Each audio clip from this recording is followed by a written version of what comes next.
What's going on, everybody? Welcome back to Talk About Sports with Jake.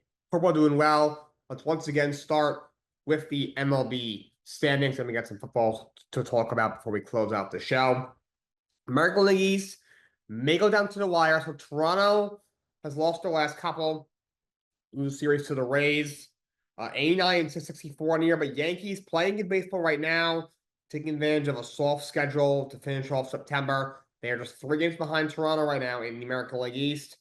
So that's a tight race. Boston is 6 games out of the division. American League Central is getting tight. Detroit is struggling. Cleveland's the hottest team in baseball. Obviously, it's a tough combination for the Detroit Tigers. 7 straight wins for Cleveland. All of a sudden, Detroit's division lead is only 3.5 games. Obviously, not a lot of games left. I think Detroit's got 9 games left, and Cleveland's got 10 games left. But Cleveland's only 3.5 games out of first place now in the American League Central. American League West is definitely going down the wire. Houston and Seattle are right now tied for first place at 84 and 69 atop the American League West. Texas 5 back. They had gotten hot, but now they have lost 4 straight. National League East, he's already wrapped that up. National League Central, Brewers and Cubs have both punched a playoff spot. Milwaukee leads the Cubs by 6 games with 9 games to go, so they should wrap that up very soon, before the playoffs, obviously. And the Dodgers lead the Padres by 3 games in National League West. Dodgers are playing some good baseball right now. You beat the Giants last night. San Diego just lost 2 out of 3 to the Mets. And so they are, but still a close race, 3-game lead for the Los Angeles Dodgers. The wild card, American League wild card. By the way, Toronto leads Detroit by 4 games for the 1 seed in the American League. Houston and Seattle are only a game behind Detroit for a first-round bye in the American League. So this is also very surprising. Yankees are the first wild card in the American League. They're 2 games ahead of Houston, Seattle. Boston's a game behind those 2 teams and 3 games behind the Yankees. Cleveland's only a game and a half behind Boston for the last playoff spot. Texas is 4 games out. In the National League, Milwaukee's got a 3-game lead on Philadelphia for the 1 seed. Phillies lead the Dodgers by 5 games for a bye in the National League in the first round. Cubs are the first wild card right now. They're 5 games ahead of San Diego. Mets are 4 games behind San Diego for the second wild card spot. Arizona and Cincinnati are 2 games behind the Mets for the last spot. Big win for the Reds last night.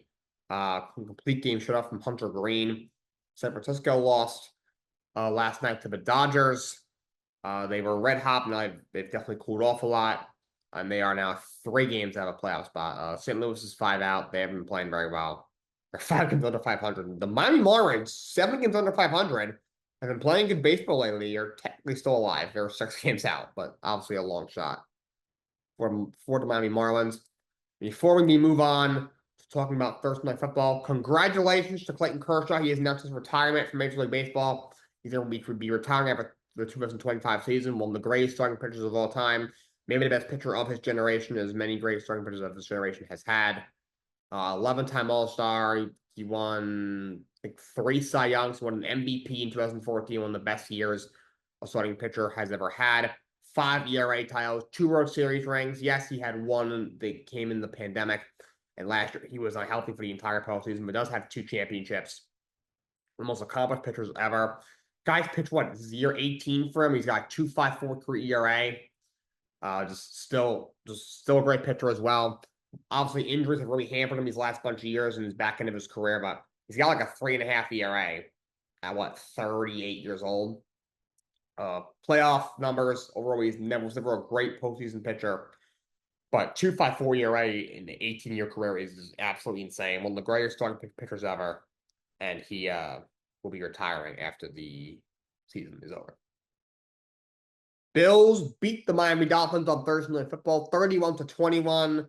Josh Allen plays very well, 22 of 28 for 213 and 3 touchdowns. Big game for James Cook, 19 carries for 100 yards and a touchdown. Kincaid with a touchdown as well. Cook's looked really, really good. He's proven he's a very, very good back. He was great last year. I think led the league in rushing touchdowns as well. Before that was very good. Obviously got that big contract extension right before the season, but he's looked fantastic so far this season. looking against Baltimore. He ran up and down the Jets to get over 130 yards and two touchdowns in that game. Over 100 yards in the score against Miami. He looked very, very good. He looks great. Could easily be an all-pro. Outside of Saquon and Henry and maybe Christian McCaffrey, he looks just like one of the best back in the league besides those guys right now. Bills get to 3-0 on the season. They continue in the roll. Dolphins fall to 0-3. And just look, they didn't play that bad, but just that when it's tie game in the fourth quarter, your defense is playing well. You force a punt. Yeah, it was down to like the 2-yard line. It was a perfect punt. But then Zach Sealer was supposed to be a leader on the Miami Dolphins defense, leader on their team, on their best defensive players. Gets a roughing the kicker penalty, gives the Bills an automatic first down. They get the ball practically in field goal range. They go down and score a touchdown. It's a 7-point swing.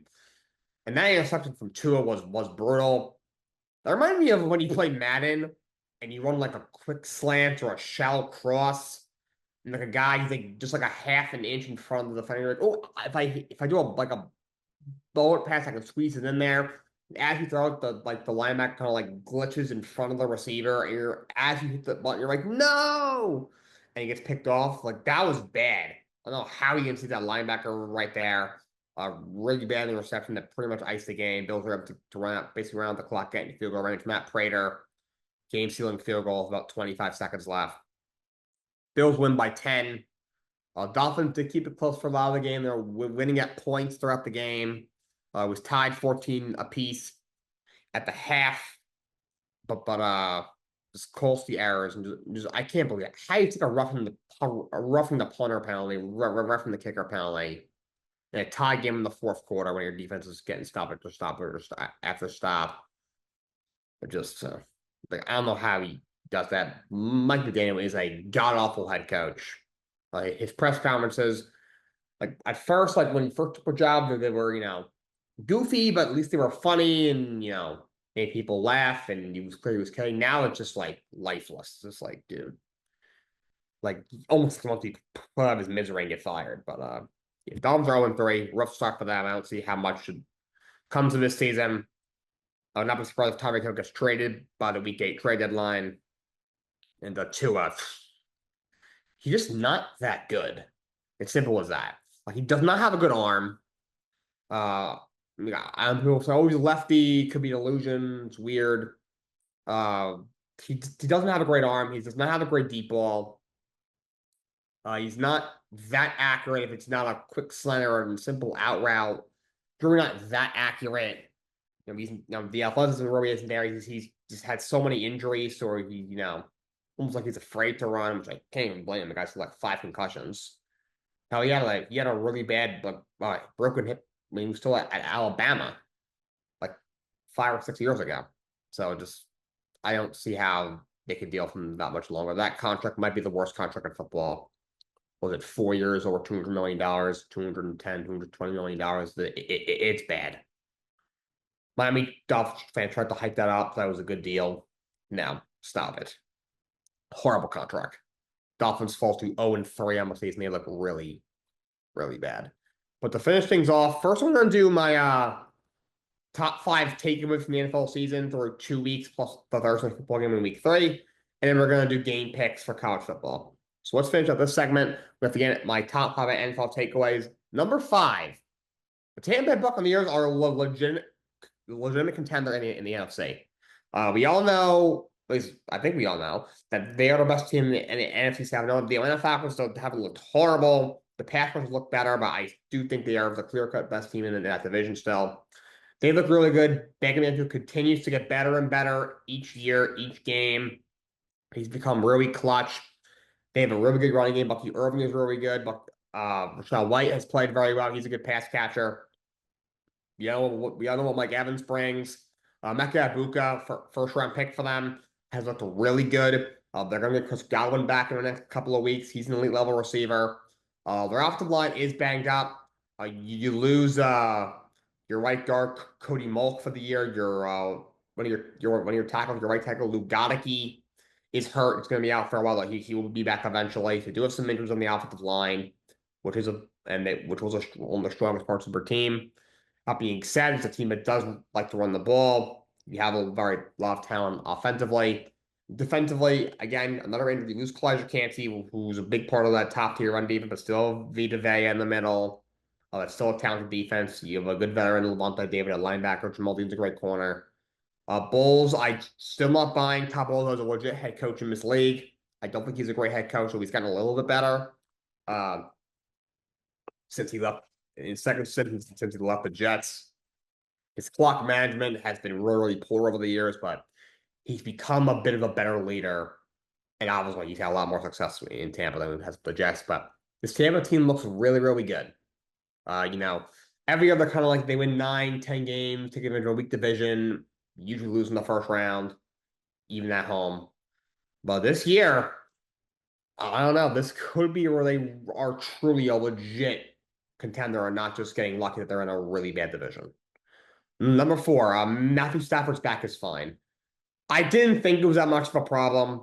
I know he was battling the back injury through all of camp pretty much and even into preseason. But people were worried because the guy who's had a lot of injuries throughout his career, he's taken a lot of hits throughout his career, especially when he was with Detroit all those years. He's 37 years old. He's at the end of his career. It's not a good sign. But I really did think it was kind of being blown out of the water a little bit. Matthew Stafford's been in this league. This is year 16 or 17 for him. He's 36, 37 years old. If he's not 1,000% healthy, there's no reason for him to significantly practice in training camp, play a snap in preseason, to be honest. I always thought they were just being overly cautious of him because of his age and because they're confident that he doesn't need a ton of reps in training camp and preseason. And you can still go out there week 1 and still look like a really good quarterback that he is. So Stafford is definitely looking really good. Rams are playing well, and his back is fine. I don't think it'll be an issue. Number 3, the Packers look elite. I talked about this already. 2 missing pieces they needed where they needed one more vertical threat on the outside for Jordan Love. They got that by drafting Matthew Golden. He hasn't been that much of a factor thus far. But again, it still opens up the offense for Jaden Reed, for Romeo Dubes, for Tucker Kraft. The tight end. He might not play this week against Cleveland, but the Browns will also suck, so I think they'll be fine. And Jaden Reed's also going to be out possibly 2 months, so I think Matthew Golden's where he possibly really steps up. And that defense might be the league's best. Obviously, and the other thing I thought they needed was one more elite pass rusher, and they got that. Maybe the league's best in Micah Parsons. You still have Rashawn Gary, you still have Luke Van Ness. So this team looks really, really good. I think comes to go to the Super Bowl this year, and that's looking pretty good because they look like the best team in the NFL right now. Number 2, the quarterback injuries have been very alarming. The last few years, we've seen a lot more of these. It's the NFL. There's going to be injuries. It's why you need to have a backup quarterback. But usually it's at least halfway through the year before they start really piling up. We're 2 weeks into this thing, and we still have a ton of injuries. Joe Burrow is one of the league's best. He's going to miss 3 months with turf toe. He's having surgery on his toe. He had surgery on his toe, I think, today. Brock Purdy with the 49ers has turf toe. He's, they said possibly 2 to 5 weeks, might play this week. He didn't play last week. Justin Fields with the Jets has a concussion, not playing this week. J.J. McCarthy, first-round pick last year, was injured all of last year, plays 2 games for the Vikings. He has a sprained ankle. He might miss 2 to 4 weeks. Jaden Daniels, the rookie of the year last year when Washington is not playing this week for sprained knee. So a lot of quarterback injuries. And so we're seeing a lot of backups already being forced into action. Not to mention, with the Saints that are starting Spencer Rattler, he's already a backup in the NFL. So a lot of second-string quarterbacks are already seeing significant action, and it's week 3. And number 1, the Bills might say it's the East by Thanksgiving. The rest of that division is so bad. New England has not looked good. They did not look good against the Raiders. You lose that game at home. It's a tough team to lose to at home. You barely get by the Dolphins. But Jets are the Jets. They suck. Look like they're long year for Jets. Same old Jets. Now the quarterback is hurt. They're not as good defensive as we thought. That's going to be a long year for them. And just the Dolphins just look absolutely horrendous. Just god awful. That Jets Dolphins game next week, flex that to 1 o'clock in the morning so people don't watch it. That game is going to be just horrifying. But yeah, the Bills will definitely win the division. I think it'll be the 6th year in a row. And they might clinch it by Thanksgiving because they are elite, and the rest of the division might all have top 5 picks. Or the Dolphins will have a top 5 pick. I think the Jets will as well. Patriots, they might be seeing a top 10 pick in the face as well, because all three teams I do not think are very good NFL football teams. College football game picks. This is how we will close out the show today. Starting with the Saturday slate. Noon on Fox. Number 17, Texas Tech. Number 16, Utah. This should be a good game. This is a big game with a lot of implications in the Big 12. Both teams are off to good starts. I'm going to take Utah. The reason this is such a big game is because Big 12 is not that good of a conference, so it's just kind of a collection of good teams. There's no like true championship contender in there. However, the Big 12, the 12-team playoff rather, whoever comes out of the Big 12 will get an automatic bid, so they'll have a shot. I'm going to take Utah. Both teams are playing really well, but I think Utah's a slightly better football team. I'm going to take Utah to win that game. 12:45, UAB against number 15, Tennessee. Tennessee should win no problem. This kid, Aguilar, has come in and played really, really well. He's thrown for over 900 yards and 9 touchdowns against only 2 interceptions in 3 games. Tennessee's played really well. He took care of business those first 2 games. Lose a tough game to Georgia in overtime, but Georgia's an elite team. They've played very well so far this year, following up last being ranked, 7 for 8 last year and being in the college football playoff. I would have to possibly go back. I think they easily beat UAB. Tomorrow at 3 o'clock, we have Oregon against number 6 Oregon State against number 6 Oregon. Give me Oregon. Oregon State's really, really bad this year. Now the quarterback Murphy's 5 interceptions in his first 3 games. Oregon's rolling right now. Oregon should win that game in the blowout. Kent State against number 7 Florida State. Florida State should win by a lot. Kent State is terrible. Florida State looks completely revamped this year. Huge upset win over Alabama, and then you win by 70 last week against nobody, but still, you won by 70. They look really good. Going to be Florida State by a lot. 3:30 on ABC, we got a big SEC matchup.